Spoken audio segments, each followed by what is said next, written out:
Matthew chapter 16. The Pharisees and Sadducees came to Jesus and tested him by asking him to show them a sign from heaven. He replied, "When evening comes, you say, 'It will be fair weather, for the sky is red.' And in the morning, 'Today it will be stormy, for the sky is red and overcast.' You know how to interpret the appearance of the sky, but you cannot interpret the signs of the times. A wicked and adulterous generation looks for a sign, but none will be given it except the sign of Jonah." Jesus then left them and went away. When they went across the lake, the disciples forgot to take bread. "Be careful," Jesus said to them. "Be on your guard against the yeast of the Pharisees and Sadducees." They discussed this among themselves and said, "It is because we didn't bring any bread." Aware of their discussion, Jesus asked, "You have little faith.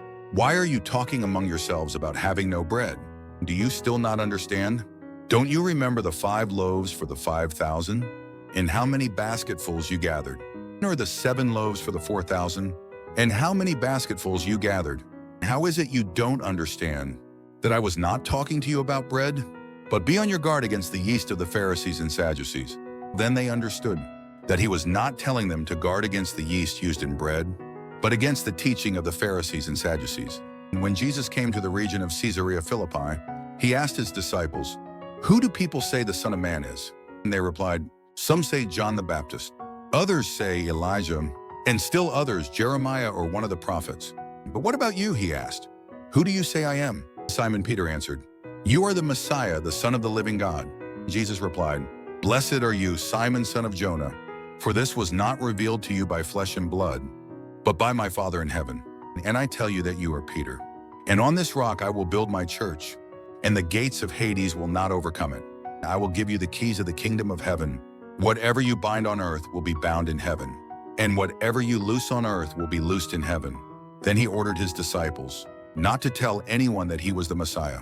From that time on, Jesus began to explain to his disciples that he must go to Jerusalem and suffer many things at the hands of the elders, the chief priests and the teachers of the law, and that he must be killed and on the 3rd day be raised to life. Peter took him aside and began to rebuke him. "Never, Lord," he said. "This shall never happen to you." Jesus turned and said to Peter, "Get behind me, Satan. You are a stumbling block to me. You do not have in mind the concerns of God, but merely human concerns." Then Jesus said to his disciples, "Whoever wants to be my disciple must deny themselves and take up their cross and follow me. For whoever wants to save their life will lose it, but whoever loses their life for me will find it. What good will it be for someone to gain the whole world, yet forfeit their soul? Or what can anyone give in exchange for their soul? For the Son of Man is going to come in his Father's glory with his angels, and then he will reward each person according to what they have done." 28. Truly I tell you, some who are standing here will not taste death before they see the Son of Man coming in his kingdom.